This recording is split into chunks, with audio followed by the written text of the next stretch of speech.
Hello, friends. Welcome back to another edition of the Lovecast with Jamal podcast. I am your host, Jamal Jivanjee. We're going to be talking about this a really important subject today. We're going to be talking about the concept of midlife, either crisis or midlife awakening.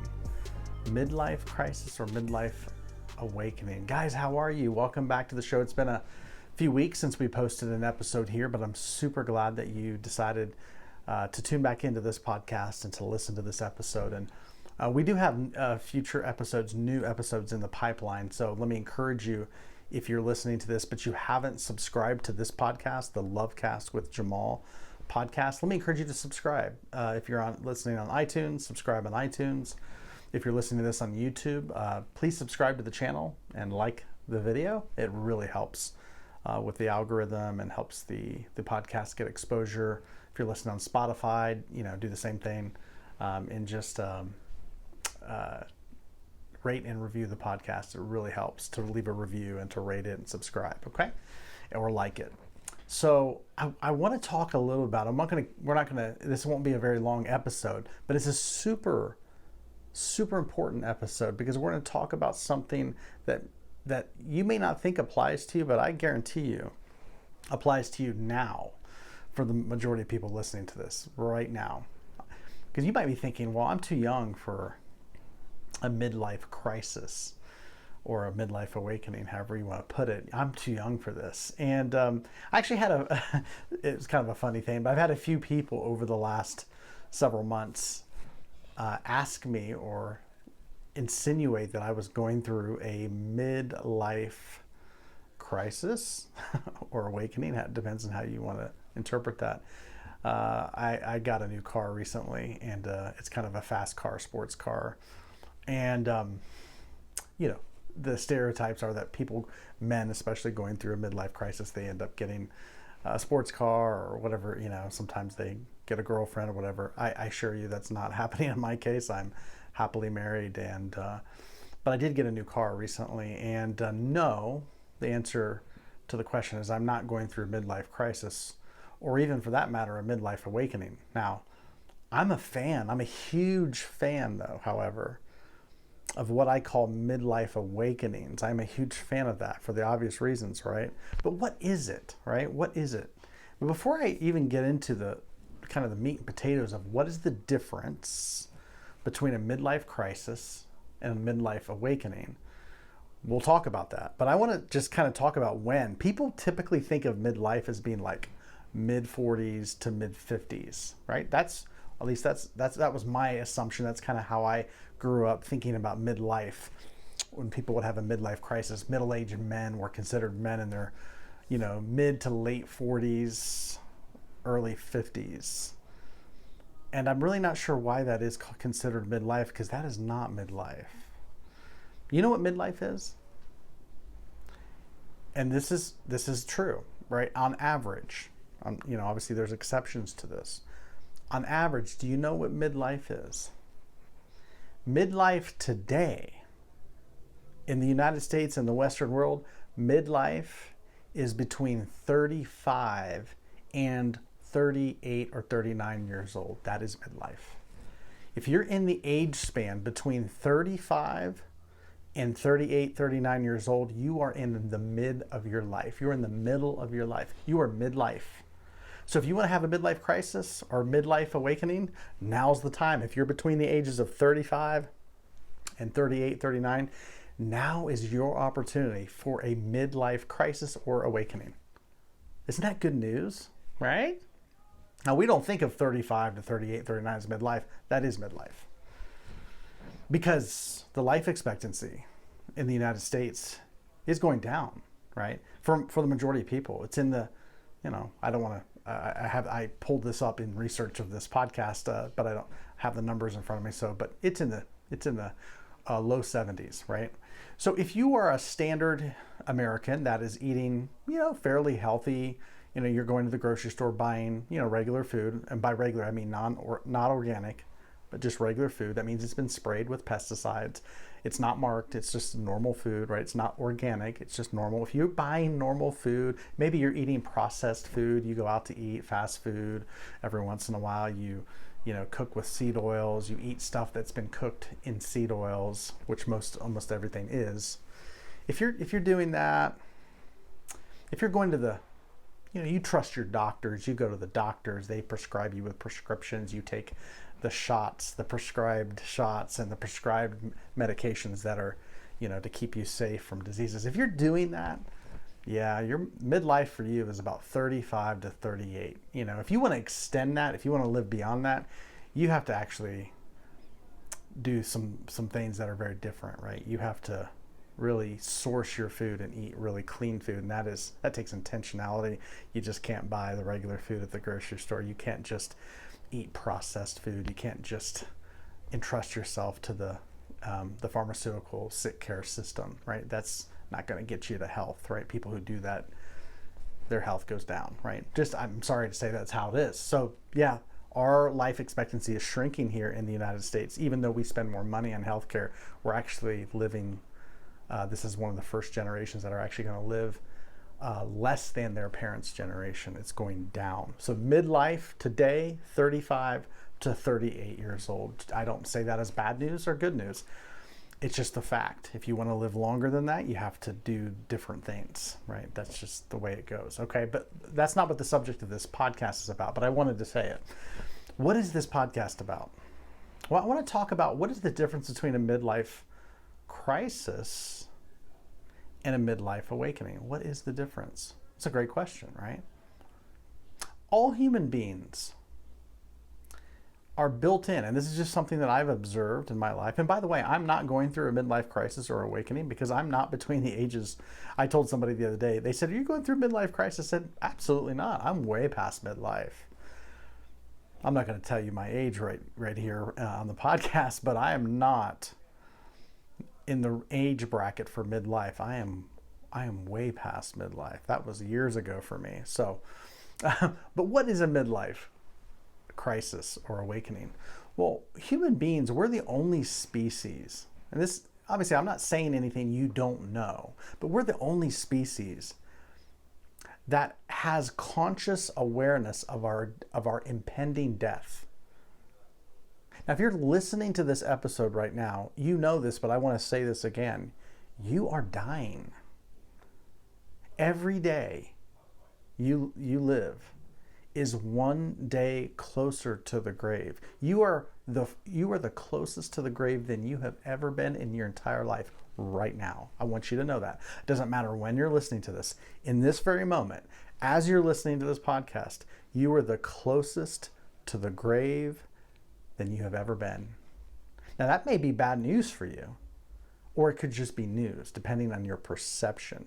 But this is the fact for all human beings, right? We're all heading towards our death. Now, what makes us different than other species on the planet, other animals, is that we actually have the ability to have conscious awareness of our impending death.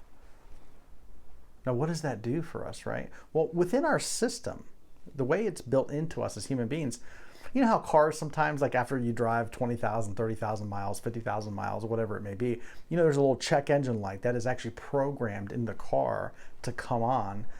And that check engine light is a indicator that you need to take your car in to the mechanic to have it checked out every so many miles to reevaluate, so we can look at the parts. How are the brakes?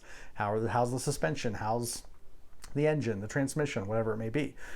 But that check engine light is designed to come on to get you to reevaluate or to check on the status of your machine, right? In your car. That's what it's designed. That's why it comes on. But human beings also, and this has been an observation that myself, but not just myself, many others have made over the course of time, that they have recognized that human beings seem to also have like this quote unquote check engine light that comes on around midway through the life of the vehicle. The vehicle meaning the body, right? Your body has a lifespan, and about midway through, the check engine light starts to come on. And as this check engine light comes on, it's asking you to reevaluate or to look in and see how things are going.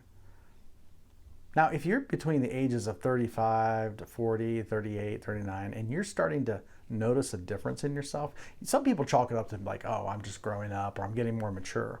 But part of that process of growing up, getting more mature, is to get you to look at your life, right? Because when you're young, when you're in your like teenage years or your early 20s or 20s for that matter,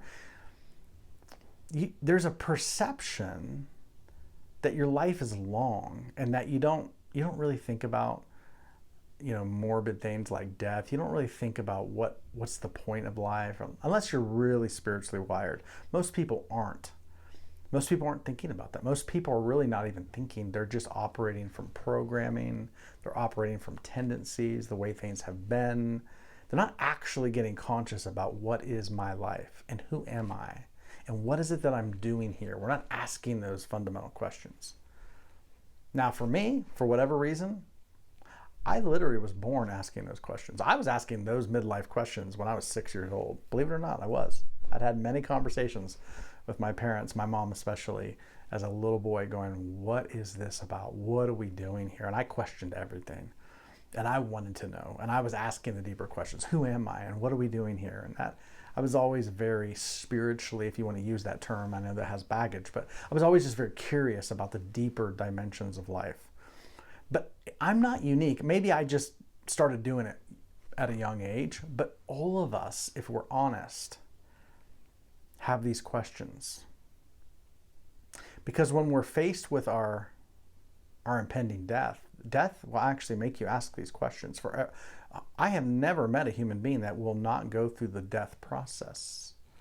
And when you go through the death process, those questions will become very important to you. Doesn't matter who you are. Questions like, what is my life? What's important to me? What do I value? What does it mean to live well? Right? When you're facing death, money doesn't mean very much to you. Again, I'm a fan of money, and I think we should love money and do well with money. And I'm all a fan of all of that. I don't have anything against money. I've not taken any poverty vows, right? That's not something I subscribe to. But I will say this, that in its proper perspective, money is just a story we're telling. It's really not that important because money is just a story we're telling about life. What's important is life. When you're on your deathbed or when your life is over, money doesn't matter. Assets don't matter. The opinions of other people really don't matter at that point. What matters is questions of identity. Who am I? And have I lived into my potential? And have I left the world a better place? These, and what is the point and purpose of my life? These are things that really deeply matter in the face of death, right? So when people go through a midlife crisis or awakening, however you want to put that, this is the questions that start coming into view. They start coming into view. What is my life? And what matters? And am I leveraging my life for things that really matter? These are deep questions. Do I make a difference in people's lives? If I was gone, would people really be affected? Things like that, legacy, all of these questions, these are associated with what kind of life am I living, right? So let's talk about a midlife crisis. It's gotten a bad rap. I don't like the term midlife crisis, but I understand it because for a lot of people, it is a crisis.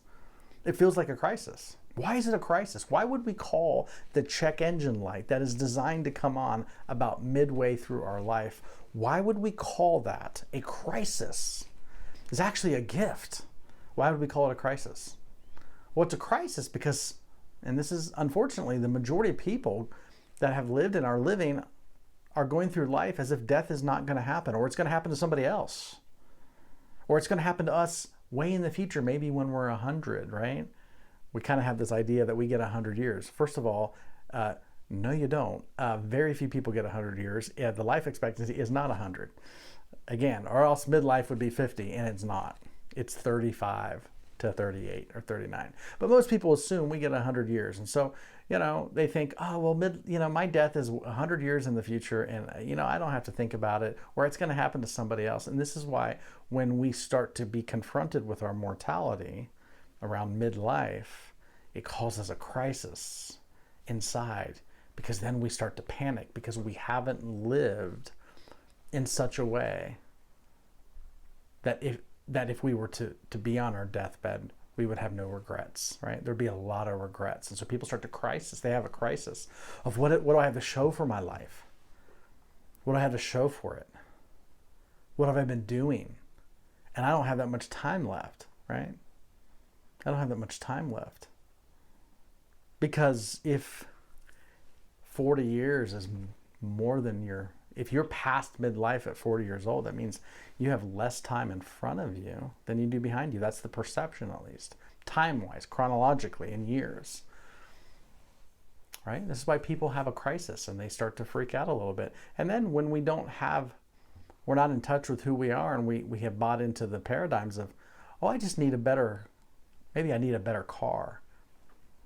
I just got a new car, right? So I think that's why people would say, are you having a midlife crisis, right? But a lot of people are like, oh man, what do I have to show for my life?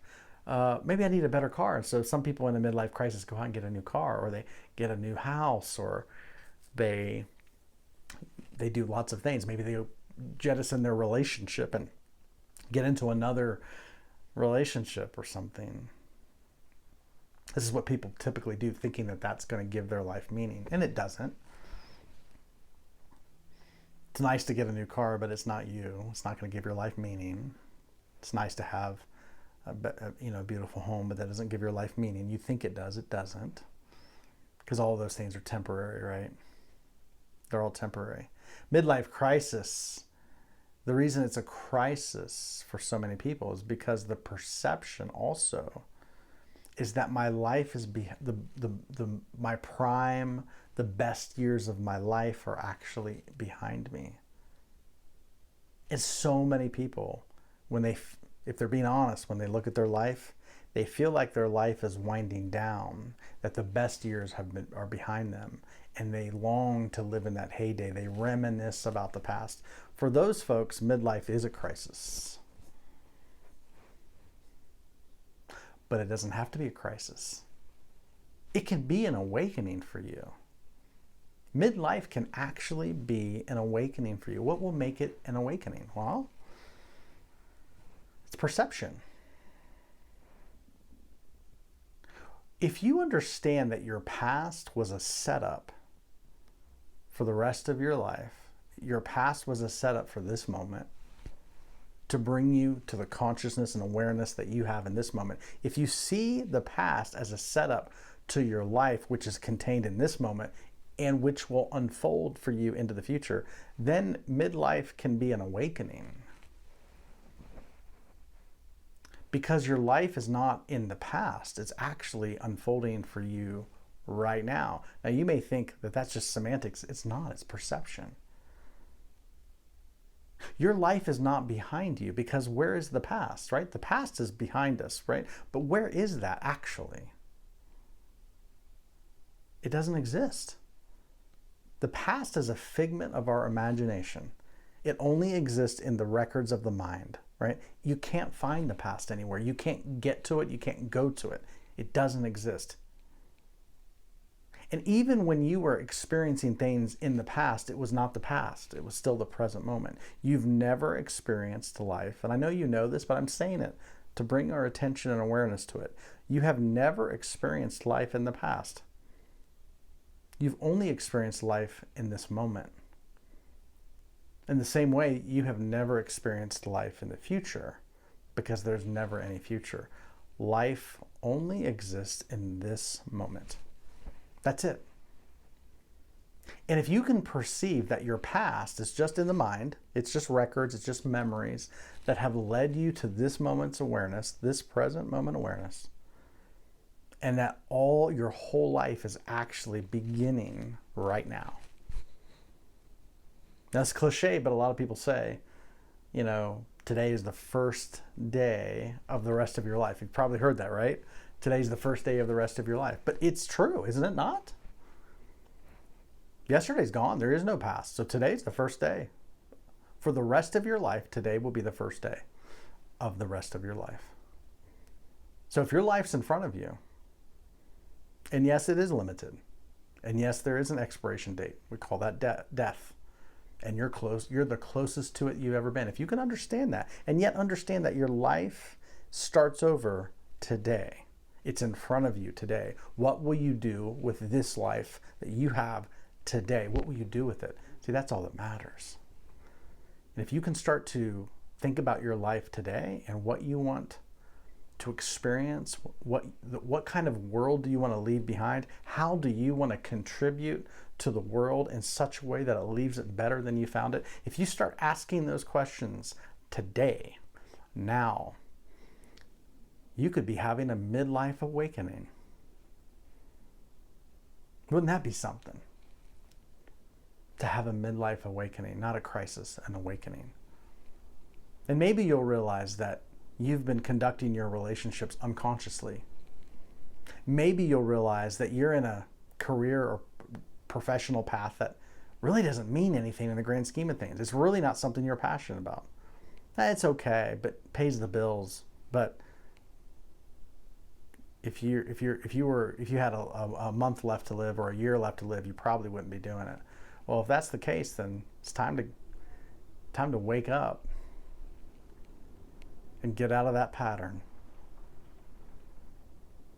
If you've been going through the motions in your significant relationship, your romantic partnership, your marriage, whatever it may be for you, and you're just going through the motions, well, that relationship is temporary. It's time to wake up. What do you want it to be? How do you want it to be in this world? What kind of a lover, husband, wife, spouse, father, parent, mother, whatever? What kind do you want to be? How do you want this to be? It's time to wake up. Midlife awakening. Are you going through a midlife awakening or a midlife crisis? Look, if you haven't yet had a midlife awakening, today's a great day to start. Let's have it. I'm a fan of it. If you're between the ages of 35 and 38, 39, you're at the prime age to start asking these deeper questions. If you're younger than that, that's okay too. You can start asking those questions as well. I was 6 years old when I started asking those questions, maybe even younger. But if you're around midlife, 35 to 38, 39, now's your time. It's time to wake up. I hope this is helpful. We'll continue to have further conversations on this podcast in the weeks ahead. I invite you to stay tuned and make sure you're subscribed. It's one of the reasons and I'm biased, but I am a life coach. It's a very, very rewarding profession. It's something I take a lot of pride in and get a lot of satisfaction out of. But I do this work because it's important, all right? Because our lives are important. Your life is important. And if you can wake up and begin to invest into your life, that's the greatest thing in the world. You will not have wasted your life. If you invest in your life, if you start to question your life, if you start to wake up and have an awakening into the things that really matter in light of your impending death, then your life will be a source of joy for you and others. And I invite you, if this is something that you want to have at your own midlife awakening, then I invite you to consider investing into yourself. It's not too early, and it's never too late to invest in your life. I don't care if you're way past midlife, like me. I mean, you may be in your 70s and 80s. Your life is upon you. Today is the first day of the rest of your life. And isn't your life worth the investment to wake up? And if I can be of assistance to you as a coach, or if you're interested in the possibility of coaching, obviously I stay pretty busy and I can't work with everybody, but if you feel like maybe that could be of service for me, I invite you to go to the website, which is jamaljivanjee.com. It's my personal website. First name and last name, jamaljivanjee.com. Have a look around the site. You can get in touch with me. You can read more up on coaching and get some more information there if you'd like. Reach out to me and we'll have a conversation about it, okay?